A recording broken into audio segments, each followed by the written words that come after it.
আসসালামু আলাইকুম ইব্রাহিম, সবাইকে আজকে ভিডিওতে আপনাদের সবাইকে আবারও স্বাগতম জানাচ্ছি। তো এখন আজকের যে ভিডিওটা বেশ ইন্টারেস্টিং বলতে গেলে, যে নর্মালি আমি এই আমার এই ইউটিউব চ্যানেলে বিভিন্ন টাইপের গ্রাফিক ডিজাইনের নিউ টপিকস অথবা হলো ডিফারেন্ট টাইপ অফ ডিজাইন আমি দেখাই থাকি। তবে আজকে একটু বিষয়টা একটু ব্যতিক্রম। ওকে, সো আপনারা এখানে দেখতেই পাচ্ছেন, অথবা আমার থাম্বনেলেই প্রথমে দেখে নিয়েছেন যে হট থাম্বনেলটার মধ্যে একটা কিছু আছে, যেখানে লিখছি যে what is happen with me at room number 520। So basically room number 520টা কি, মূলত আমি যে ইউনিভার্সিটিতে পড়ি, আমি Bangladesh University of Business and টেকনোলজিতে বর্তমানে আমি সিএসসি ডিপার্টমেন্টে পড়ালেখা করতেছি এখন। সো আমারই ভার্সিটিতে একটা কমন রুম বলতে গেলে, সেখানে 520 নাম্বার রুম। এটা বিল্ডিং, আমাদের 4টা বিল্ডিং আছে আমাদের ভার্সিটি, তো তার মধ্যে একটা বিল্ডিং এ 520 নম্বর রুম হলো কমন। সো আজকে লাস্ট যে ক্লাসটা ছিল, আজকে আমার হলো মোট 3টা ক্লাস ছিল, একটা ল্যাব ছিল এবং 2টা ক্লাস। তো লাস্ট ক্লাসটা আমি মূলত করিনি বলতে, যে আমাকে মূলত বেশ প্রতিদিনই আমার একটা কম বেশি টার্গেট থাকে, যে আমাকে হলো বেশ এই কয়টা করে ডিজাইন তৈরি করতে হবে, আমার মাইক্রো স্টক সাইডে আপলোড করতে হবে। তো আজকে আমার এই মিশন কমপ্লিট করার জন্য বা টার্গেট পূরণ করার জন্য আমাকে হলো লাস্ট ক্লাসটা বাদ দিতে হয়েছে।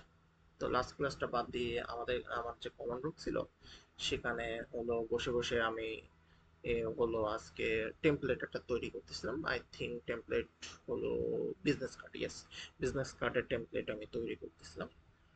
সো হোয়াটস হ্যাপেন, লাইক আমাদের অনারেবল সিএসসি ডিপার্টমেন্টের চেয়ারম্যান, তিনি হলো দুইজন ফরেনার ভিজিটারকে নিয়ে আসছে, একজন চাইনিজ এবং একজন ইউকে, দুইজন জেন্টলম্যানকে নিয়ে আসছে, যে বিভিন্ন ভার্সিটি গুলো, ভার্সিটি ভিজিট করা। আচ্ছা, বিভিন্ন জায়গাতে তো তাদেরকে 520 কমন রুমেও হলো ভিজিট করাতে আসে অ্যাজ ইউজুয়াল। আমি তো আমি এতটাই বিজি ছিলাম যে তারা মূলত সম্পূর্ণ আশেপাশে তো দেখতেছে। তো আমাদের কমন রুমে এরকম ভাবে হলো 3টা রুম আছে। তো থার্ড রো, একদম লাস্টের রোতে বসে আমি আমার ল্যাপটপে কাজ করতেছিলাম। কিন্তু কখন মনে হলো চাইনিজ এবং ইউকে জেন্টলম্যান হলো আমার পিছনে এসে দাঁড়াইছে, আমি তো জানতাম না। এখন হঠাৎ করে চাইনিজ জেন্টলম্যান হলো বলে উঠো, হোয়াট আর ডুইং ইউ। আমি হলো হঠাৎ থতমত খেয়ে গেছি যে ইংলিশে আবার কে কথা বলে। পিছনে দেখি যে চাইনিজ এবং ইউকে এই দুইজন জেন্টলম্যান দাঁড়িয়ে হলো আমার কাজ দেখতেছে, সাথে চেয়ারম্যান স্যার আছে এবং আরো দুই একজন লোকজন আছে, নর্মালি আদার পার্সনস।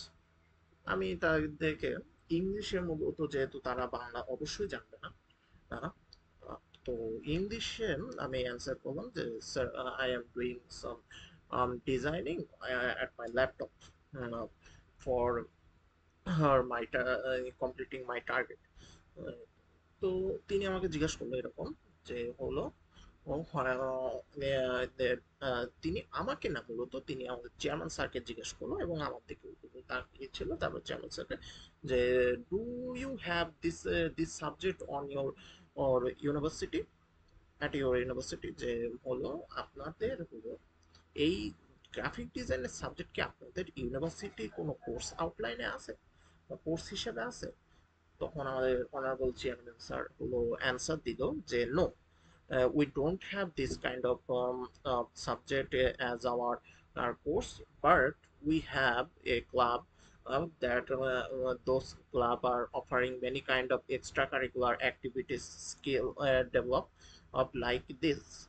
সো কি বলতেছে তারা, যে আমাদের ইউনিভার্সিটিতে ট্যাফে, বিউবিটি ট্যাফে নামে হলো একটা হলো ক্লাব আছে। তারা বা অর্গানাইজেশন যেটাই বলেন না কেন, তারা মূলত বিভিন্ন টাইপের কোর্স করিয়ে থাকে। তো বর্তমানে তাদের হলো আল IELTS, digital marketing, Python, this kind of course তারা হলো পড়ায় আছে, এবং ইন ফিউচার আরো কোর্স আছে। সো স্যার হলো তাদের হলো কথা মেনশন করছে, বলতেছে যে তারা মূলত যে কোর্স করায় নর্মালি, এই টাইপের কোর্স হলো নর্মালি করে থাকে, যদি কারো ইন্টারেস্ট থাকে সে মূলত ওখানে জয়েন করে এই কোর্স করার জন্য। তখন সে চাইনিজ পার্সন আমার দিকে আবার তাকাইলো, তাকিয়ে হলো বলতেছেন যে হলো, so you are doing this on your right. আমি তিনি বললো যে তাহলে তুমি তোমার এটা নিজের ইচ্ছায় হলো করতেছো। সো আমি তাকে অ্যান্সার দিলাম যে yes sir, I am doing this design on my own because I am freelancer and I do this kind of job for my livelihood.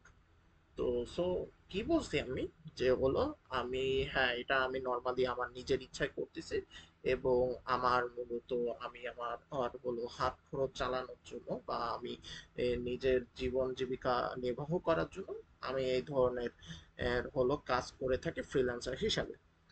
তখন চাইনিজ ওই পার্সন হলো আমাকে বললো, oh good good, normally all over the country the freelancer has been in normally hired by many country, but most of the freelancers are the Bangladeshis and Pakistanis. So কি বলছে এখানে, যে সারা পৃথিবীতেই হলো বিভিন্ন ফ্রিল্যান্সারকে হায়ার করা হয় বিভিন্ন জবের জন্য, আহ, যেটার মধ্যে সবচেয়ে বেশি দেখা গেছে যে পাকিস্তানি এবং বাংলাদেশি ফ্রিল্যান্সাররা সবচেয়ে বেশি। তখন হলো আমি বললাম যে ইয়েস দ্যাট ইজ ট্রু, যে হ্যাঁ স্যার এটা আসলে সত্যি। এম, তখন তিনি হলো আমার সাথে এই কথা বলো, উনি খুবই হলো বললো যে ওয়েল ডান ইয়ং, ও যে বলতেছে হলো ওয়েল ডান, বললো যে হলো হ্যাঁ খুবই ভালো কাজ করতেছো। এবং ইউকের যে লোক ছিল, ইউকে যে ভদ্রলোক ছিল তিনি আমার সাথে হাত মেলালো, এবং লাস্টে এসে বললো it's nice to meet you, you what's your name. So আমি মানে তিনি আমার সাথে হাত মেলালো এবং বললো যে আপনার সাথে দেখা করে খুবই আমি খুশি হয়েছি, তো আপনার নাম কি? এবং বললাম যে my name is Farhan Tanvi Turja and I am in the CSC department at this university. So কি হয়েছে, যে আমি বললাম যে আমার নাম ইসলাম ফারহান তানভীর তুর্য এবং আমি এই ইউনিভার্সিটিতে সিএসসি ডিপার্টমেন্টে পড়ালেখা করি। তো বললো যে তারপর হলো তারা হলো চলে গেল মূলত, এত এইসব কথাবার্তা বলে মূলত। সো এইটার মাধ্যমে আমরা কি মূলত আজকে শিখলাম, বা কি আসলে আমি বলার এই এটা শেয়ার করার মাধ্যমে, ইনসিডেন্টটা শেয়ার করার মাধ্যমে আমি কি বলতে চাচ্ছি সেটা আমি একটু বলি। বিষয়টা হলো কোইন্সিডেন্সলি তুমি কখন কোন পজিশনে পড়ে যাও এবং সেই পজিশন থেকে তুমি কিভাবে হলো উতরাতে পারো, এটা মূলত তোমার সম্পূর্ণ হলো উপস্থিত বুদ্ধিমত্তার উপর নির্ভর করবে। এবং মনে করো তুমি যদি কোনো ফরেনারের সাথে যদি কমিউনিকেট করতে চাও, অবশ্যই তোমার অন্য কোনো ল্যাঙ্গুয়েজ জানো কি না জানো, ইংলিশটা জানা অবশ্যই জরুরি।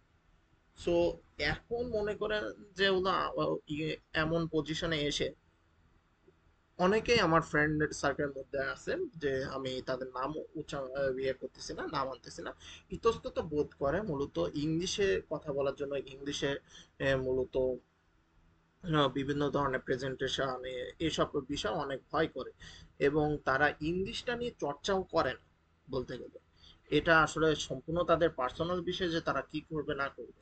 তবে আমার মতে ইংলিশটা নিয়ে অবশ্যই হলো চর্চা রাখা উচিত। যদি আমরা আউট অফ দ্য কান্ট্রি যাই অথবা বাংলাদেশের মাঝেই হলো ইংলিশ বেসিস কোনো কাজ আমরা যদি করতে যাই, তখন আমরা পড়বো বিপদে, যদি আমাদের প্রপার ভাবে আমরা ইংলিশটা না জানি। প্রপার ভাবে না জানলেও আমরা কমিউনিকেশন বেস ইংলিশটা জানা অত্যন্ত জরুরি। আমরা হলো জন্মের পরের থেকেই হলো আমরা ইংলিশটা পড়ে আসতেছি, ইংলিশে সবকিছু জানি কম বেশি, তবে আমরা ইংলিশে কমিউনিকেট করতে পারতেছি না। এটা আমাদের অনেক বড় একটা ল্যাকেন্স। এই ল্যাকেন্সটা থেকে আমাদেরকে অবশ্যই হলো বেরিয়ে আসতে হবে, না হলে এটা আমাদের জন্য বড় একটা সমস্যার সম্মুখীন হতে পারি ইন ফিউচার। সো আজকের ভিডিওটা মূলত এইটুকুই মূলত কথা বলার জন্য। এখন বেশ ইন্টারেস্টিং একটা ইনসিডেন্ট ঘটছে যেহেতু, এবং এডুকেশনাল ইনসিডেন্ট। হোয়াই? কারণ হলো আমি যদি ইংলিশটা না জানতাম তাহলে আমি অবশ্যই এই চাইনিজ এবং ইউকে জেন্টলম্যানের সাথে ম্যানদের সাথে অবশ্যই আমি কথা বলতে পারতাম না। এটা আমাকে অনেকটাই হলো অনেক এই ইংলিশ জানার কারণে আমাকে অনেকটাই বুস্ট করেছে, আমাকে কমিউনিকেশন হলো তাদের সাথে দীর্ঘ করার জন্য। So that is all for today, thank you. এবং আমার ইউটিউব চ্যানেলটা অবশ্যই সাবস্ক্রাইব করে রাখবেন। এন্ড আমি এখানে বিভিন্ন টাইপের হলো ডিজাইন আপডেট প্লাস অন্য ধরনের বিভিন্ন টাইপের ভিডিও আমি দিয়ে থাকবো, যেটা এডুকেশনাল হবে অথবা হলো রিফ্রেশিং হবে। তো আজকের জন্য এই পর্যন্তই, সবাইকে ভালো থাকবেন, আল্লাহ হাফেজ, আসসালামু আলাইকুম।